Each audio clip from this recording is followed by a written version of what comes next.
500년이나 간 대기업 조선을 창업한 사람이 누군지 아시죠? 바로 태조 이성계입니다. 그런데 오늘은 이 위대한 창업주를 좀 다른 시각으로 보려고 해요. 말하자면 자기 아들한테 회사를 몽땅 빼앗겨버린 한 비운의 CEO 이야기로 말이죠. 아니 어떻게 평생 전쟁에서 한 번도 져본 적 없는 불패의 명장이 자기 자식과의 싸움에서 이렇게 처참하게 무너질 수 있었을까요? 그 모든 걸 다 잃게 만든 단 한 번의 실수. 도대체 그게 뭐였을까요? 자, 지금부터 그 내막을 한번 파헤쳐 보겠습니다. 왕이 되기 전에 이성계는 뭐랄까 망해가던 대기업 고려의 실적을 혼자서 다 끌어올리던 그야말로 스타 임원 같은 존재였습니다. 실력으로만 보면 정말 따라올 사람이 없었죠. 가는 곳마다 이기니까요. 전술의 천재였어요. 그런데도 불구하고 이성계에겐 넘을 수 없는 유리천장이 있었습니다. 변방 출신이라는 꼬리표, 또 집안이 예전에 원나라 밑에서 일했다는 과거 때문에 고려의 핵심 로열 패밀리들은 그를 절대 자기들 사람으로 받아두지 않았던 거죠. 이력서를 한번 보세요. 정말 화려합니다.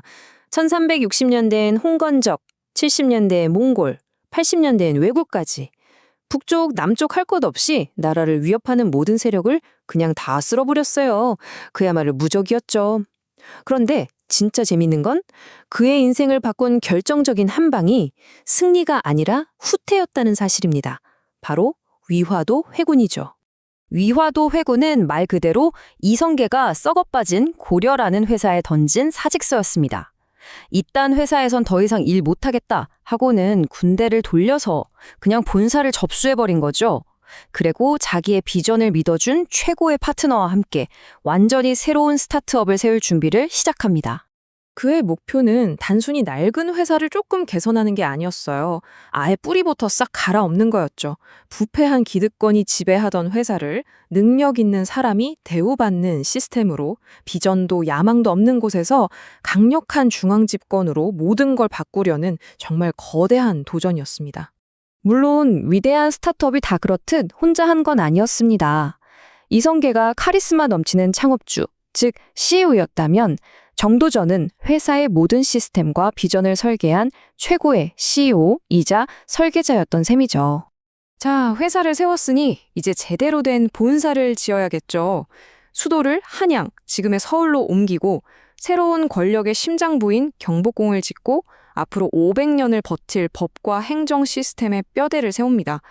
말 그대로 회사의 하드웨어와 소프트웨어를 동시에 구축한 거예요. 그리고 이 스타트업 조선의 런칭은 그야말로 대박이었습니다. 그런데 말이죠. 모든 게 완벽해 보이던 바로 그 순간 이 위대한 창업주는 돌이킬 수 없는 실수를 저지릅니다. 이건 전쟁터에서의 전략 실수도 정치적인 판단 착오도 아니었어요. 너무나 인간적인 바로 가족 문제에서 비롯된 결정이었습니다. 이성계에겐 두 그룹의 아들들이 있었어요.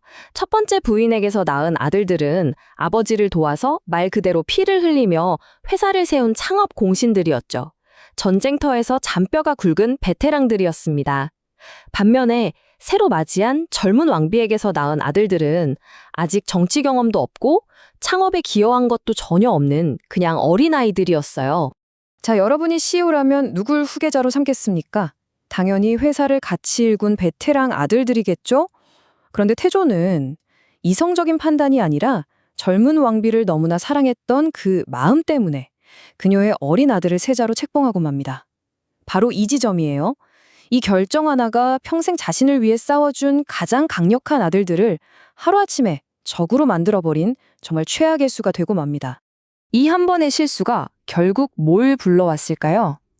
네, 바로 적대적 인수합병입니다. 아버지에게 철저히 무시당한 아들들 중 가장 똑똑하고 또 가장 무자비했던 아들, 이방원이 칼을 빼들게 된 거죠. 1398년, 결국 아들이 아버지에게 칼을 겨눕니다. 역사의 1차 왕자의 난이라고 기록된 피해 쿠데타가 시작된 겁니다. 이방원이 벌인 인수합병 과정은 정말 신속하고 잔인했습니다.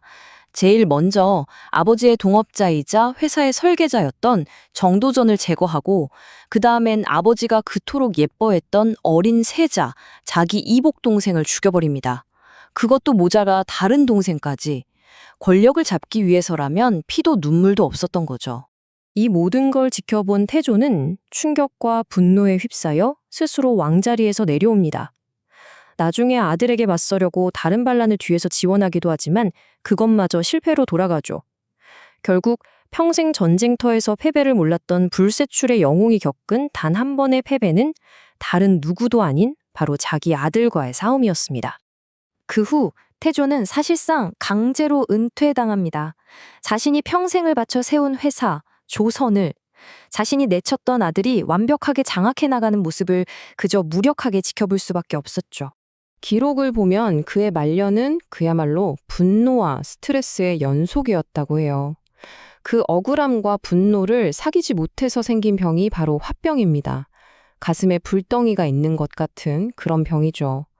결국 이 화병이 그의 죽음을 재촉하게 됩니다. 결국 그는 자기가 지은 거대한 집에서 자기 자식들 손에 쫓겨난 신세가 된 겁니다. 평생의 업적을 눈앞에 두고도 후회와 분노 속에서 쓸쓸하게 생을 마감한 거죠. 자, 그럼 이런 질문이 남죠. 아버지를 꺾고 형제들을 죽이고 왕이 된 아들, 태종 이방원, 그는 과연 행복했을까요? 그 피해 군주에 대한 이야기는 다음 기회에 한번 제대로 풀어보도록 하겠습니다. 오늘 이야기는 여기까지입니다.